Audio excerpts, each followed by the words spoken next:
Meet the Mets, meet the Mets. Step right up and greet the Mets. Bring. Hi, everybody. This is the Baseball Hut, the amazing, spectacular, terrific, the great one, the people's champion, your host, the Hut. And here we are again, live and in color in New York City. As you can tell from the accent, I'm from the city. But here we are again, back at the Baseball Hut, talking about our Mets. 20 games over 500, 51-31. Everybody's flipping out. What I could tell, Mets aren't winning enough games. Hey, no one told the Braves to keep winning. You know, Mets now have a 2.5 game lead on the Braves. They'll be playing the Braves next week. The Mets are in pretty good shape, but there are some issues, obviously. They're not hitting enough. They did take the series from the Reds. That was a really important win last night. You didn't want to lose 2 out of 3 to the Reds. The Reds are so bad. And ownership doesn't care. You know, when ownership tells your fan base, you know what, where else are you going to go to? You're not doing it right. So we're going to talk about the Mets a little bit. Talk about Keith Hernandez a little bit. We'll talk about the Marlins this weekend. Mets are playing the Marlins for 4 days, Thursday through Saturday. So it's a 4-game series. I think they're going to be going up against Alcantara, I think, on Sunday, I think. So this is going to be at home, of course. And the big day on Saturday with Keith getting his number retired. I will not be able to talk about that. Won't be able to do a live stream. I'd love to do that. But the great number 17 is going to get his number retired. He should have gotten retired like 30 years ago. It should have been put out of service right after he left the Mets, to be honest with you. And number 8 should be coming up right after this, to be honest with you, too. You know, if there were 2 numbers that needed to be retired from the 80s, it would have been 8 and number 17. And considering Gary Carter was a big, important part of this team, the fact that his number is still not retired and he's been gone now 11 years is not good. But we have new ownership, and they're starting to correct these little mistakes that they've made over the last 35 years. So Keith's number is going to be retired this Saturday, and that's going to be fun to watch. It'll be interesting to see where they put it. I get the idea they're not going to put it like next to Kuzman's number. I think they're going to put it on the other side. We'll see. They put their pictures being posted online where the Mets, I guess, put like number 17 in the actual grass. They did a design that was fun. But let me say hello to a couple of people. MLB Post, how are you? Hello, Stephen Bunting. How are you? So we're going to go into this and get into this. But yeah, the Mets played a really bad team. The Reds are so bad. But the fact that the Mets struggled so mightily offensively in that ballpark tells you how much they need help offensively. I know the media has been pushing Dom Smith for the last couple of days, saying that's just the guy you want as the DH. No, no, no, no, no, no, no. You don't want Dom as the DH on this team. Sorry. He's been so bad. You can't have him be your DH. The guy has not hit a home run in a year. And if you don't have a home run, a guy that hits home runs out of that DH spot, you're not gonna score runs. Then he's a waste of a roster spot. Don Smith has a .6 wins above replacement in his career. .6. So he's not even won one game by being on the field. Think about that for a second. Dom Smith has not had. He's got 1,200 at bats in his career. His WAR is .6. .6, boys and girls. .6. You can't be that bad. He's barely a major leaguer. Out of the two of them, between J.D. Davis and Dom Smith, they have, check this out, check the numbers out I have on the side here, 17 doubles, 2 triples, 2 home runs, 31 RBIs. That's between 2 guys. It's not one guy, it's 2 guys. Dom Smith has not hit a home run in over a year. J.D. Davis has 2 home runs. And of course, Robinson Cano, don't you know, who's no longer here, had 1 home run. So 3 home runs out of basically the DH spot for the last few months. That's pathetic. That is really bad, don't you think? And the media is pushing Dom on this again. Dom's terrible. Let's be honest. I know people don't like him when I talk about it, but Dom's about as bad as it gets. You cannot rely on him to be your DH. It's a very simple thing. You can't rely on him. Now, if you're looking for me to sort of sugarcoat certain things, you won't hear that from me. So, and I'll tell you, and I don't like having to criticize some of these players. I don't like having to do that. But you got to sort of be honest about the players and go through this sort of critiquing of them as sort of just based off numbers and just based off a feel of the game and stuff like that. I can't even say that the Mets rushed him through the minor leagues. I wouldn't even say that. He's just not any good. Just going to share the screen on this with Dom because I think that's important. We'll go through Dom's numbers a little bit. They're not very good. Really, really quite bad. But please like this video and subscribe to the Baseball Hut. Okay. Take down his picture of Keith at some point. As my computer has frozen.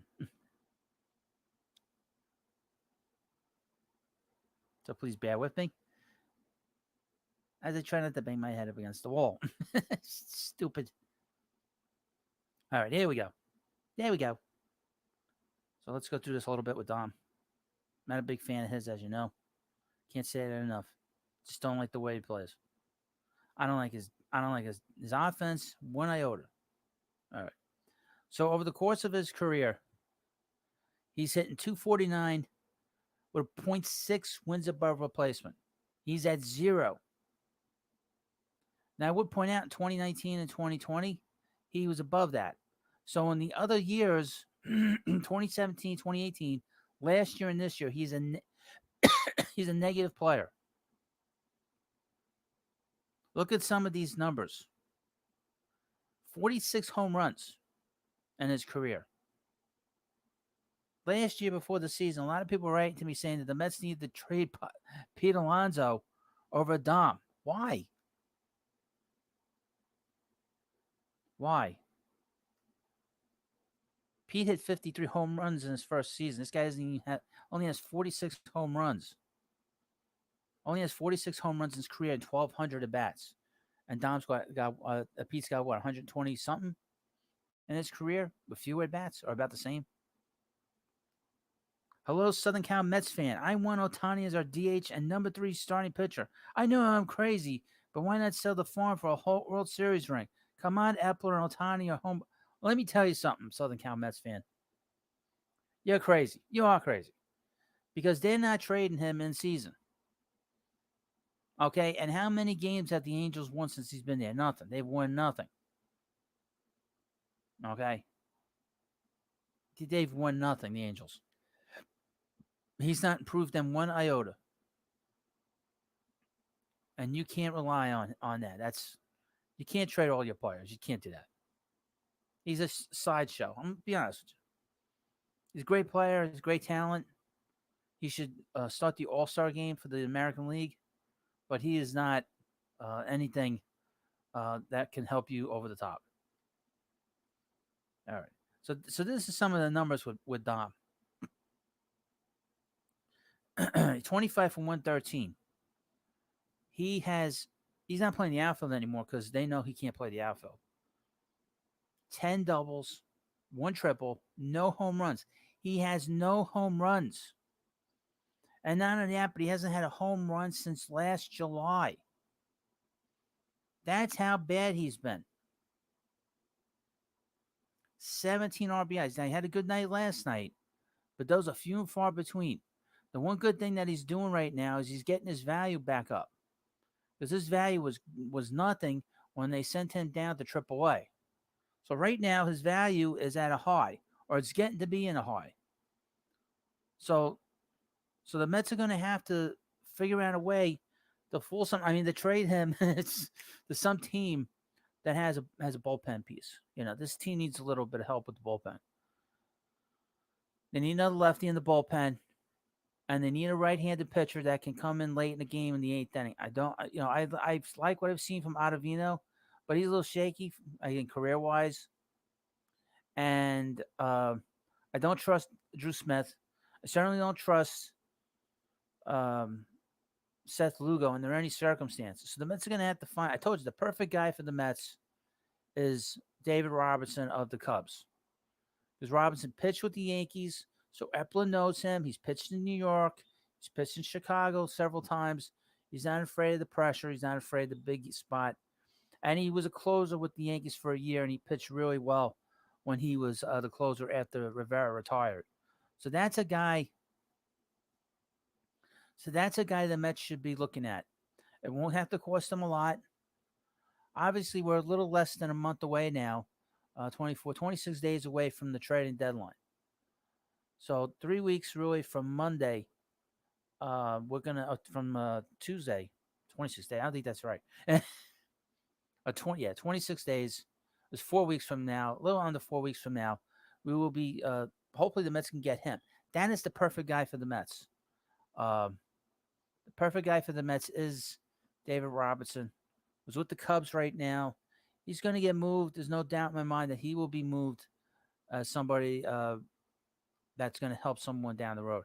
But if you look at some of these other numbers with Dom, 311 on base percentage, 431 slugging, which is okay. A lot of it was brought in 2019, 2020. 742 OPS. Anything under 700 is a problem. The last 2 years, 667, 624. Last year, he played 145 games. He said he was dealing with some kind of arm issue, some kind of shoulder issue, which is why he did not have a good year. Well, what is his excuse this year? He's gone from 11 home runs to 0 and a quarter of the at-bats. That's not good. His OPS plus went from 132, 168, 83, now down to 78. So that has actually taken a hit as well over the last few years. And this is not going to cut it. Okay. So the Mets are going to have to find themselves another bat for this lineup, or they're not going to really, it's going to be a real struggle. They're going to get the postseason. But if they're going to beat these big teams, In postseason, they're going to need some guys that can hit the ball out of the ballpark because sometimes a bad pitch, boom, can go out. Dom's not going to scare you. I'm sorry. He's not going to scare you. And I'll mention this. In 2019, Dom only played 89 games, as you can see here. Dom only played 89 games, meaning he missed 70-something games, 73 games due to injury. And basically, he can't stay healthy. It seems like he does really well when there's nobody in the ballpark, like he did in 2020. And in 2021, he was terrible. And this year, obviously, he's been bad. He had the good game last night. He's had a couple of good games since he's come back, but still no power. And he's not somebody really I consider any kind of offensive threat late in the game. He still strikes out. He still can't hit a fastball. He's sorry. Sorry that he's not going to cut it at this point, in my view, in my mind. So the Mets are going to have to just let go of it. Just move on. And it's too bad because he's a nice kid, but obviously he's just not cutting it. Same thing with JD Davis. JD Davis has a similar issue, except that they talk. I mean, they mentioned it during the Met games. Like he's hitting the ball hard, but the result isn't there. So if the result isn't there, who the hell cares how hard he hits the ball? Jeff McNeil doesn't hit the ball hard, but he gets results. We want to see guys that get results. And Davis doesn't bring in the results. The guy never hits any good pitching. You can beat him up and in. Means he's got a slow bat. If you get beat up and in and you're a right-handed batter, that means your bat is slow. He's a good breaking ball hitter, and he can beat you on the outside part of the plate. But you get him up and in, or up high, you can beat him. And that's the problem with him. Dom has a similar issue. You could throw him a fastball inside. He's not going to kill you. But if he extends his arms, he's gonna hit the ball up the middle and to the big part of the field, which is not great because now the ball's not traveling like it did 3 years ago. But they have different issues, and obviously, JD Davis is not another guy who had a good 2019, but the league has made an adjustment to him. He can't hit. He can hit pitching, but he can't hit big pitching. And he gets beat up and in. So if you have guys like this that it can be beaten up and in, you're screwed. You're not gonna be able to score runs. All right, just wanted to mention that because I'm gonna keep banging that into my own head to convince people. I see enough baseball over the years. I can tell when guys that are gonna kill you and guys who aren't gonna kill you. And those guys, they kill the Mets in the opposite direction. They don't get a big hit.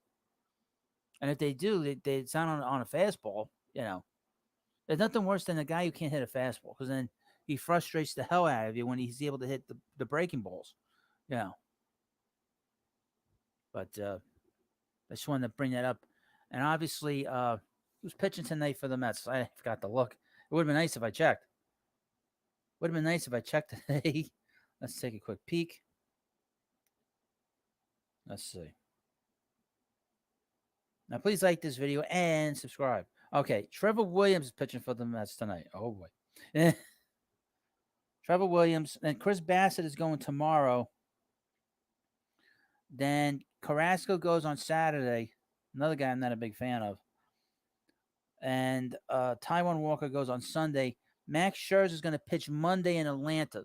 So they're giving him an extra day's rest so they can pitch him against the better team, which is smart. That's smart for the Mets to do that.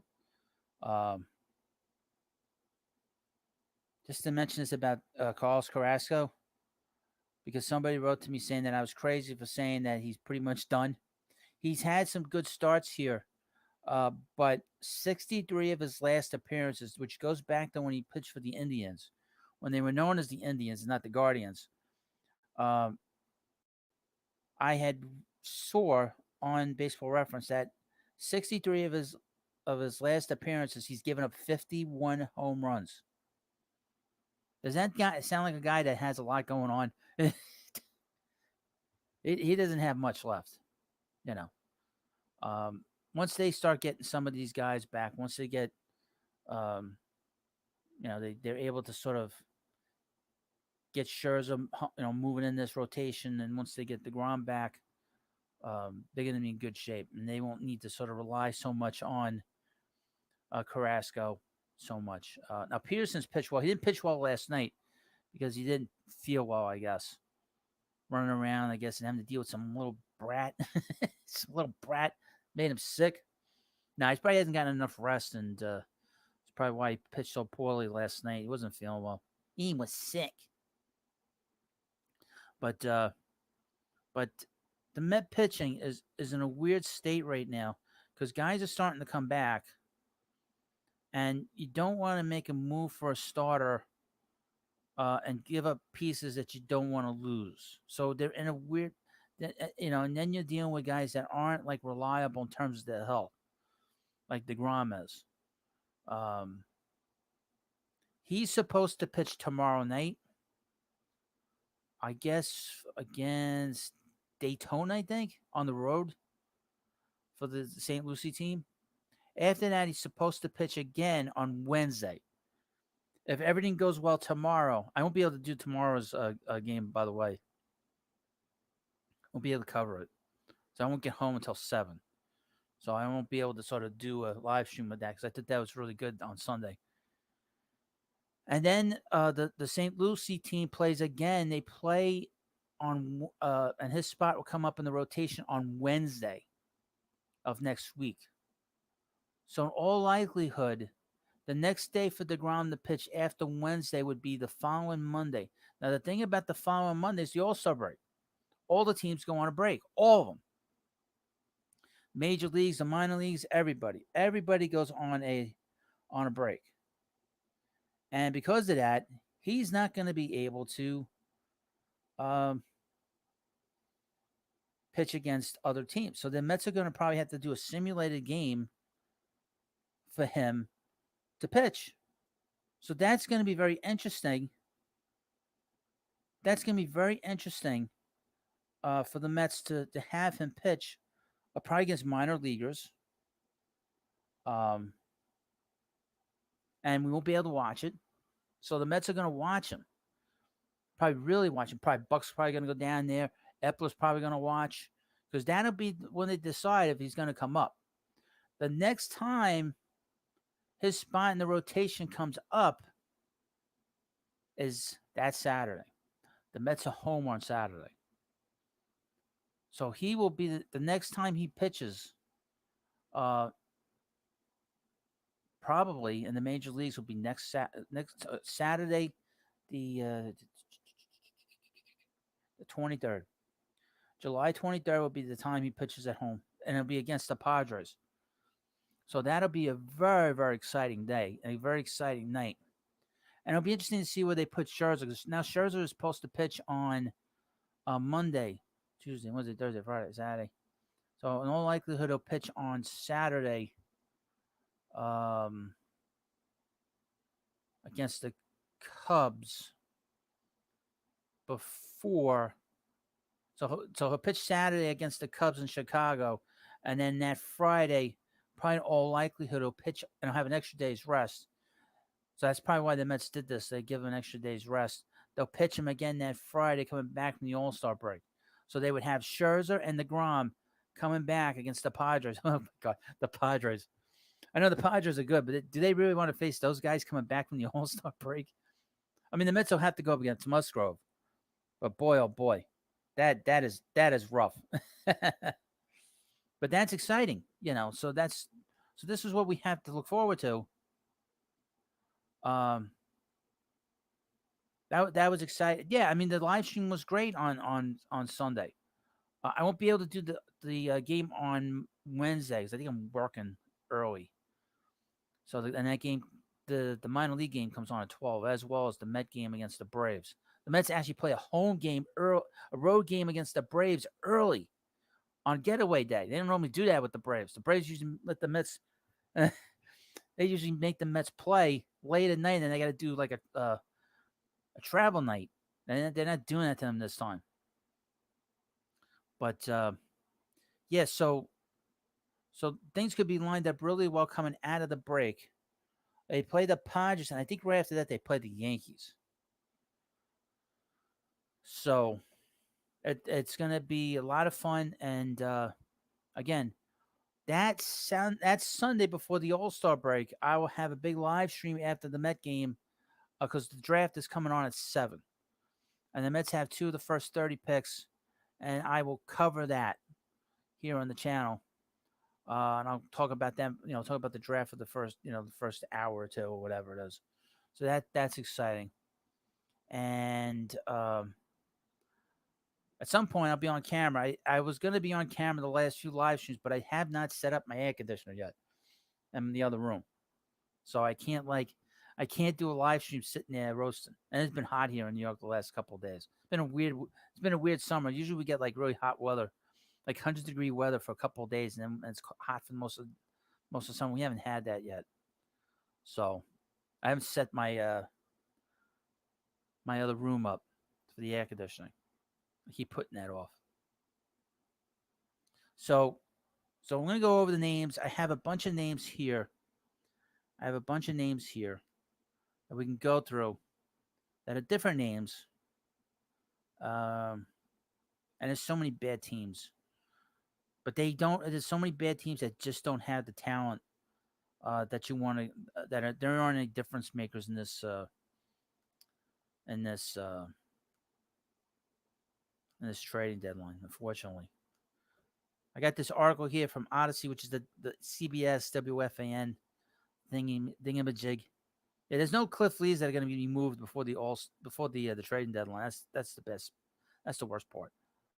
This is not a bar. This is not a seller's market. It's certainly not. Uh, they're not any good teams that are going to be like moving great talent. Let's see here.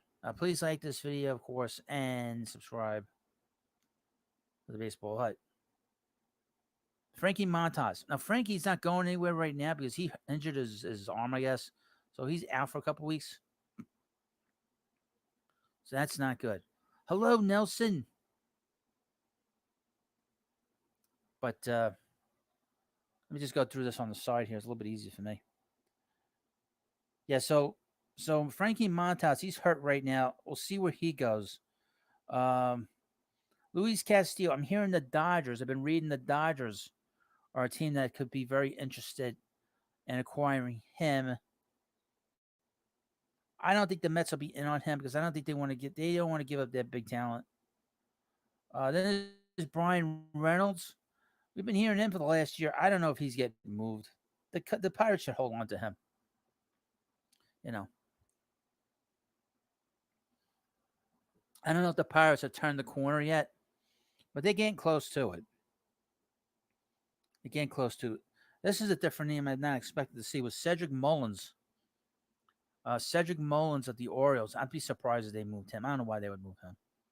I don't know what the Orioles are trying to do, to be honest with you. Tyler Mahle, he's another guy that's hurt. Wilson Contreras. It'll be interesting to see where he goes. Will the Mets pick him up? I highly doubt it because they'd have to give a lot of talent for him. And I don't know if the Mets want to do that. I don't know if the Mets really want to do that, to be honest with you. Especially with Alvarez getting close to being ready. So I don't know if the Mets want to do that. Martin Perez of the Rangers, I don't know.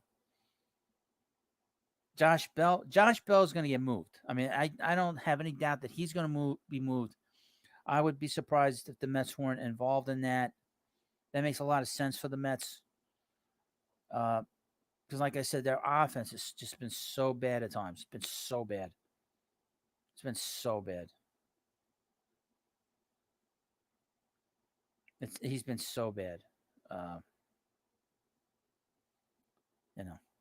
Ian Happ, he's going to get moved. He's a free agent. I don't know what the Cubs are going to be looking for him. I wouldn't touch him. Noah Syndergaard. I mentioned him in I mentioned him in the video earlier today just to have a little fun. I think it's probably going to take him another year or two to get back what he had. If you want to look at it similarly to Zach Wheeler, what happened with him, I think that it's going to take a little while for him. It's going to take a little while for him. Andrew Benintendi, he's going to get definitely going to get moved. There's no doubt in my mind. He is going to get traded. There's no doubt because the Rangers are. I mean, the Royals are bad. In fact, I'm watching the Royals play the Astros now, and they're just bad. I think Merrifield could get traded. I know they're interested in moving him now. They weren't in the past before, so that's interesting. Interesting. Jesse Winkler. Jesse Winkler. Let me take a quick peek at him. Now, his numbers have not been good there in Seattle, but the Mariners are a game under 500. Jesse Winkler. Did he get sent down? Let's take a peek. Suspended. You suspended. Oh, for that fight, right? You got suspended for that fight. Let's see. Jesse Winkler sitting 226, 341 bat on base percentage, 337 slugging. Oofa. He's not in that big ball in that little ballpark anymore. That's not cut it.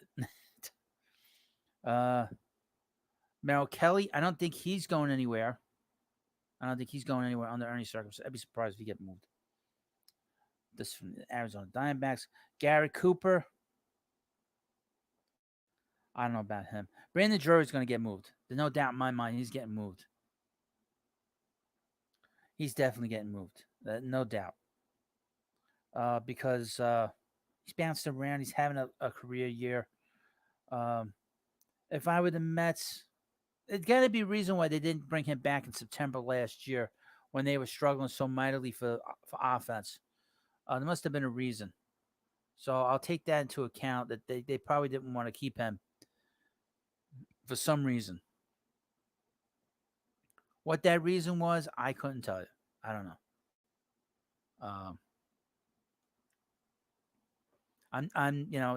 You never know what happens in these clubhouses, and you never know what some of these guys, how they act and stuff. So I don't know what the Mets' attitude is about him in particular. But the fact that he did not come back in September when the Mets needed him says a lot. So, all right. Let's go through some of these players that are definitely going to get moved or possibly get moved between now and August 2nd. This is a situation where this is not a big. There's not a lot of stars getting moved in this thing. There's not a lot of stars being moved like last year and the last couple of years. Trey Mancini. I've heard the Mets. We've all heard the Mets. We'll see if he goes there. Josh Bell, I mentioned I've seen the Mets, Astros, Mariners, and the Red Sox. We'll see. Zach Davies. I think he's hurt. Isn't Zach Davies hurt? This one I seen somewhere where I thought he was on the disabled list. I mean the injured list. I don't think that to go back for a second, I don't think the Mariners are making any kind of moves that would hurt their chance to get the postseason. The Mariners right now 4 games behind the last wild card and a game under 500. They're not going anywhere. Jorge Lopez of the Orioles. The Mets have been mentioned, but if I were any team, I'd be very careful with him. Do not give up anything of note to him. Because he's been a bad pitcher for a long time, and he's having a big year now. Very careful. Better not give up anything good. That's the kind of move where you trade a Jason Isringhausen for a Billy Taylor. You don't want to do that. Tyler Mahle. I mentioned him, the Guardians, the Rangers, the Red Sox, maybe the Mets. Brandon Drury, the Brewers, the Rangers, and the White Sox. I'll put the Mets on here just for the hell of it. Ian Happ. I mentioned him before. I've heard the Braves, the Padres, and the Yankees. Can the Yankees beat the Astros in any meaningful games? It's great to see that they could beat the Pirates. Frankie Montas, I mentioned him before. The Blue Jays, the Cardinals, the Dodgers, the Mets, and the Yankees. Brian Reynolds, the Padres, Rays, and the Yankees. I'll write this guy's name, Castillo. The main team I've heard with him are the Dodgers. I put the Mets there for the hell of it. But all right, Joey Gallo. Where's Joey gonna go? He's got no team. The Padres like him. He needs to get out of town. Tommy Pham. We saw over the last 2 days. He's gonna get moved. Aaron Hicks, I've heard, could get moved. So the Yankees. Andrew Benintendi. I've heard the Mets, the Yankees, and the Blue Jays. Ramon Laureano. I think he hit a home run yesterday. He's gonna get moved, I would think. Tylen Naquan of the Reds. He's probably gonna get moved. Anthony Santander. He could get moved. Robbie Grossman, Ben Gamel, and David Peralta. Mediocre DHs.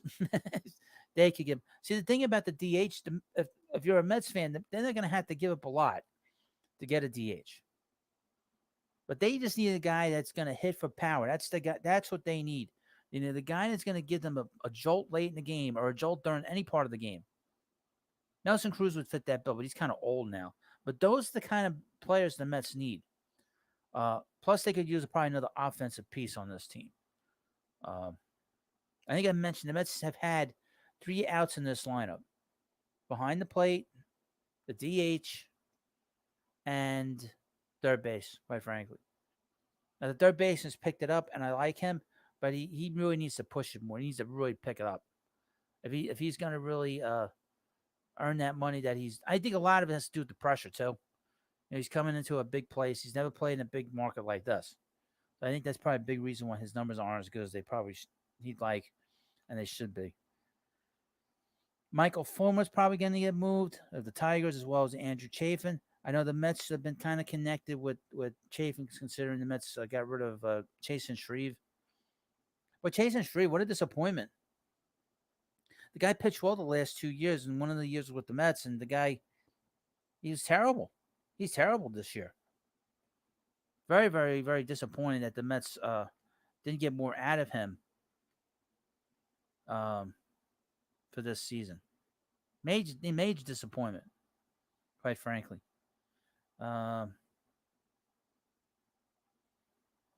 With Merrifield, they mentioned Zach Greinke. I wouldn't be surprised if he went back to Houston. I could see him going to Houston, maybe San Diego if he wants to be moved. Maybe even the Dodgers, go back to the Dodgers. Maybe past his prime with that. But those are some of the guys. All right, let's go to some other names. And these are from bad teams. These are some really bad teams. From the A's, Paul Blackburn is a reliever, I think, or a starter. I think he's a starter. AJ Puck, I think he's their closer. Sam Mole. Lou Trevino. Lou Trevino is pitching so bad. You wouldn't have to give much for him. The Nationals, I'd mentioned just Patrick Corbin, just in passing. I would not pick him up. Tanner Rainey, I wouldn't pick him up either. Jose Quintana of the Pirates, he's going to get moved. That guy always gets traded. So he's going to get moved, and he's left-handed. Some team that needs like a third or fourth starter, I could see some team picking him up. David Bednar, he's one of the I guess the closer of the Pirates.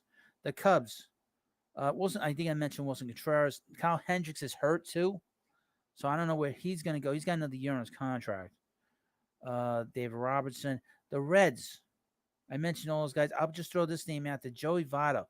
Now, I will mention this about Joey. He looks done. Saw him against the Mets those three games. He looks like he's done. That's too bad. He's such a great player. And he wasted all those years with the Reds. You know, he signed that big contract. They can't get rid of him. He's 38 years old, and he's done.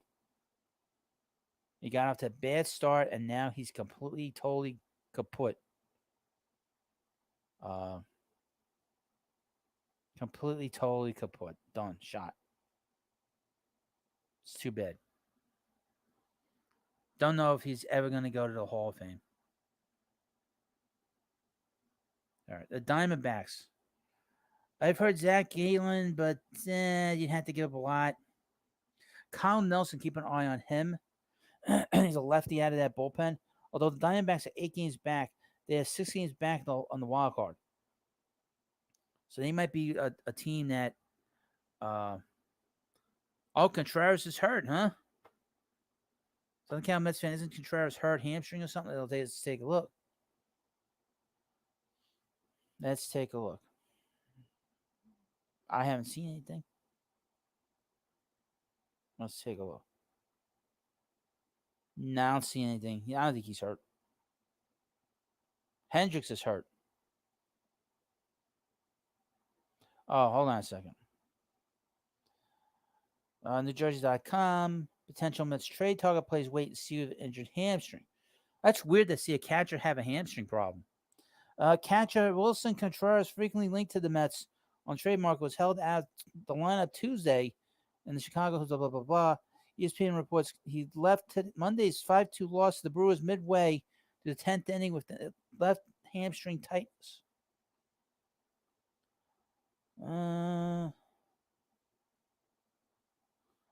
Cubs manager David Ross, who's a bit of a self-promoter, added the mold of Joe Madden. Called Contreras' injury a day-to-day thing, but noted the two-time All-Star felt better Tuesday and not as sore. Very precautious, was smart on his behalf to come out.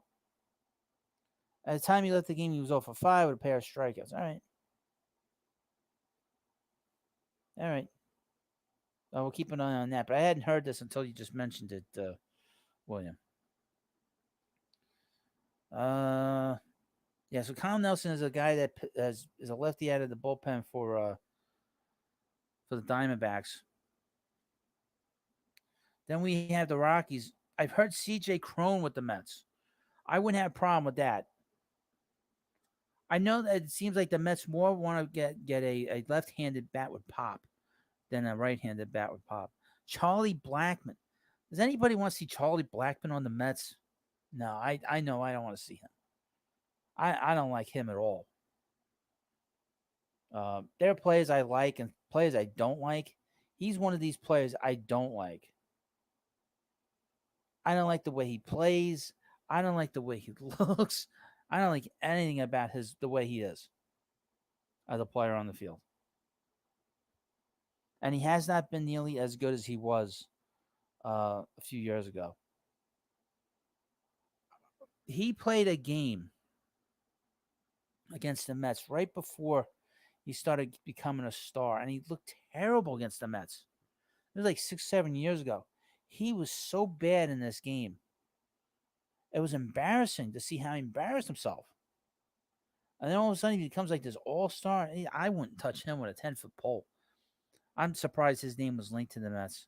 Daniel Bard is a reliever. Could see him getting moved. Although he loves Colorado. And Alex Colome.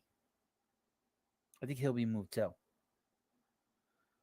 So I'm kind of Mets fan. I feel that way. I feel that about Hosmer too. Yeah, he's another one. He's another one I don't like the way he plays.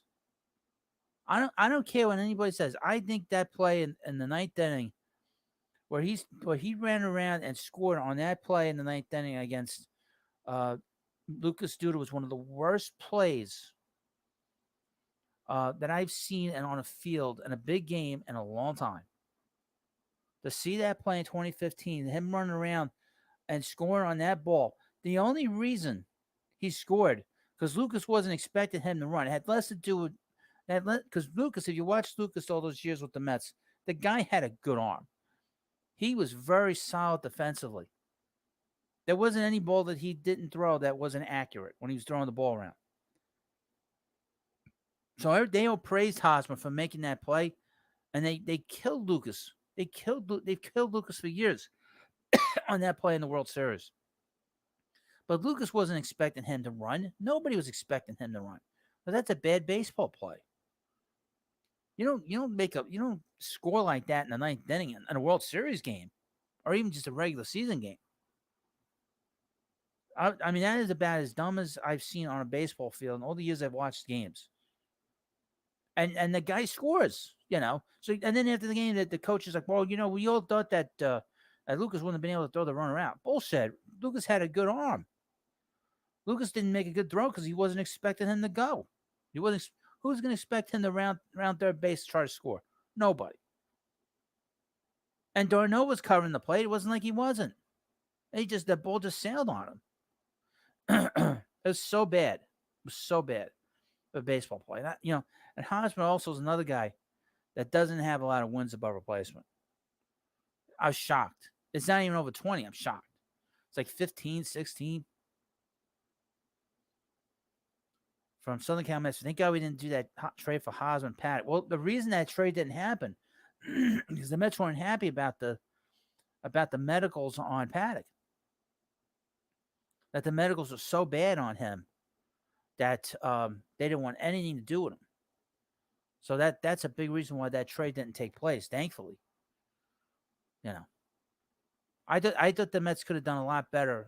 I'm not a big Dom fan, but you know what? You don't pick up Hosmer. Hosmer, by the way, he got off to a fast start, but now he's gone back to what he is, a 270 hitter. With a little bit of power and a little bit of runs batted in it, and average defense. Mets don't need that. Mets didn't need that. I know that they said that the Mets were going to flip him. They were going to trade for him and then move him. Or it was going to be like a 3-way trade or something like that. But that's what the Mets were planning on doing. They weren't going to keep Hosmer. They were going to move him. Who knows? I guess we'll never know. But I felt at the time the Mets could have done hell of a lot better than that trade. That trade was not a good trade at all. It was a bad trade. And thankfully the Mets did not make that trade. But, yeah. So Charlie Blackmon and Eric Hosmer are in the same category. They stink. They stink. Oh, he is. He's the king of hitting at the double plays. That doesn't surprise me. He can't run. Now, please like this video and subscribe to the Baseball Hut. Yeah, so the Mets are going up against a kind of a relatively hot team because the Marlins had won 6 in a row before they lost that last game.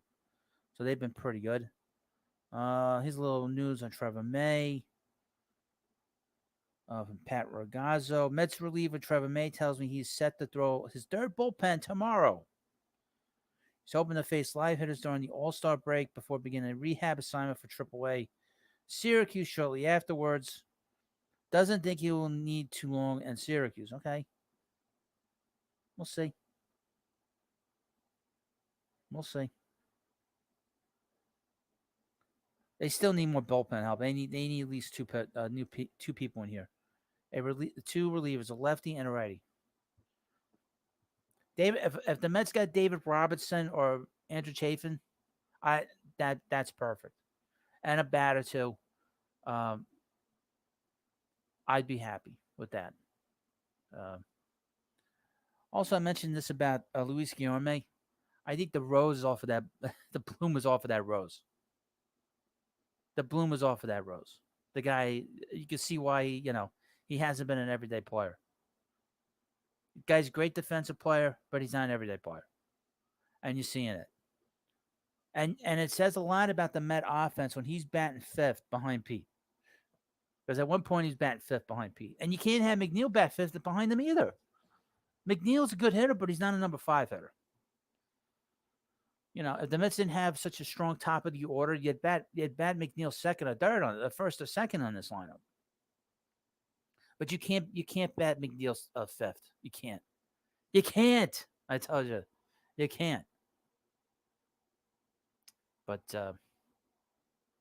so I think this is about it. My voice is kind of shot. I don't know why. But yeah, so the Mets are going to play the Marlins tonight.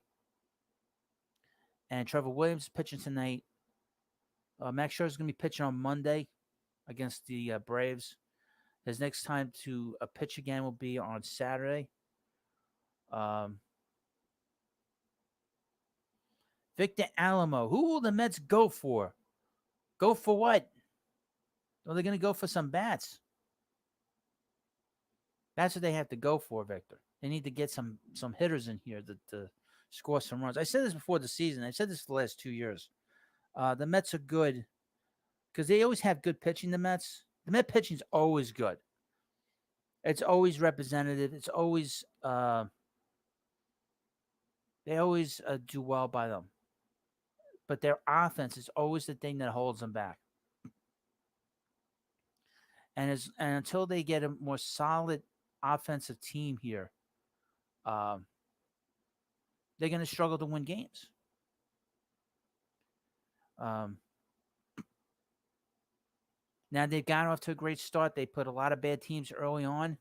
They had an extremely difficult schedule in June.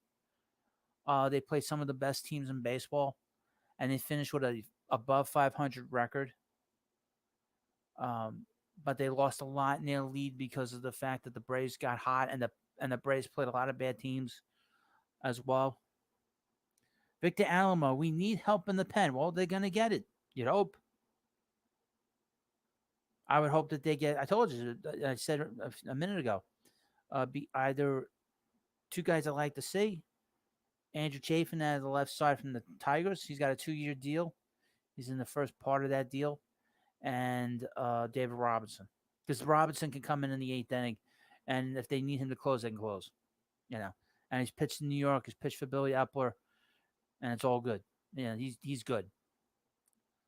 So that's what the Mets could use.